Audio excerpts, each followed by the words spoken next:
मैं महेंद्र पाल आज आपको कक्षा 11 हिंदी काव्य साहित्य का इतिहास बताता हूँ। हिंदी काव्य साहित्य विभिन्न कालों में से संबंधित शाखाएं। सबसे पहले आदिकाल। आदिकाल की समय सीमा है 769 ईस्वी से 1343 ईस्वी तक। दूसरे नंबर पर पूर्व मध्यकाल, जिसे भक्ति काल कहा जाता है, जिसकी समय सीमा है 1343 ईस्वी से 1643 ईस्वी तक। तीसरे नंबर पर उत्तर मध्यकाल, जिसे रीतिकाल कहा जाता है, समय सीमा है 1643 ईस्वी से 1868 ईस्वी तक। चौथे नंबर पर आधुनिक काल, जिसकी समय सीमा है 1868 ईस्वी से निरंतर। इसके बाद हिंदी काव्य साहित्य के कालों की शाखाएं। सबसे पहले आदिकाल, दूसरे नंबर पर भक्ति काल।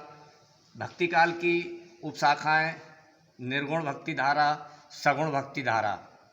निर्गुण भक्ति धारा की ज्ञान मार्गी शाखा, दूसरे नंबर पर प्रेम मार्गी शाखा। ज्ञान मार्गी शाखा के प्रतिनिधि कवि कबीरदास जी हैं। प्रेम मार्गी शाखा के प्रतिनिधि कवि मलिक मोहम्मद जायसी जी हैं। इसके बाद में सगुण भक्ति धारा की उपशाखाएं हैं राम भक्ति काव्य धारा और कृष्ण भक्ति काव्य धारा। राम भक्ति काव्य धारा के कवि हैं तुलसीदास जी और कृष्ण भक्ति काव्य धारा के कवि हैं सूरदास जी। इसके बाद में रीतिकाल। रीतिकाल की दो शाखाएं हैं, रीतिबद्ध काव्य और रीति मुक्त काव्य। इसके बाद आधुनिक काल। आधुनिक काल की उपशाखाएं भारतेंदु युग, द्विवेदी युग, छायावादी युग, प्रगतिवादी युग और प्रयोगवाद एवं नई कविता। अब आपके लिए वीरगाथा काल अथवा आदिकाल से संबंधित कुछ प्रश्न बताता हूँ। हिंदी साहित्य का आदिकाल किस साम्राज्य की समाप्ति के समय से प्रारंभ होता है? उत्तर, वर्धन साम्राज्य की समाप्ति के समय से हिंदी साहित्य का आदिकाल प्रारंभ होता है।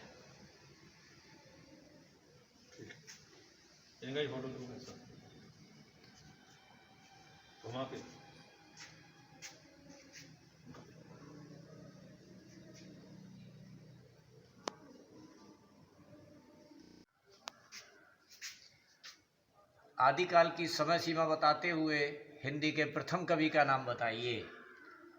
आचार्य रामचंद्र शुक्ल के अनुसार आदिकाल का समय 993 ईस्वी से 1318 ईस्वी तक माना जाता है और सरहपा को हिंदी का प्रथम कवि माना जाता है। आदिकाल के विभिन्न नाम बताइए। आदिकाल को विभिन्न नामों से जाना जाता है।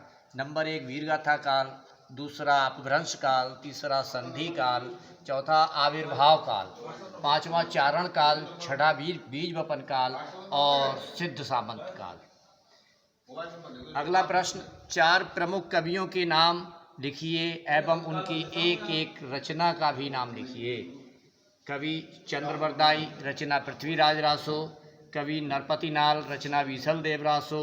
अगला दलपति विजय, खुमान रासो और जगनिक परमाल रासो।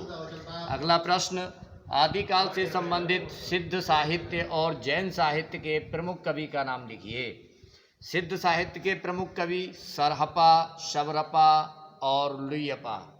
जैन साहित्य के प्रमुख कवि आचार्य देवसेन और मुनिशाली भद्रसूरी।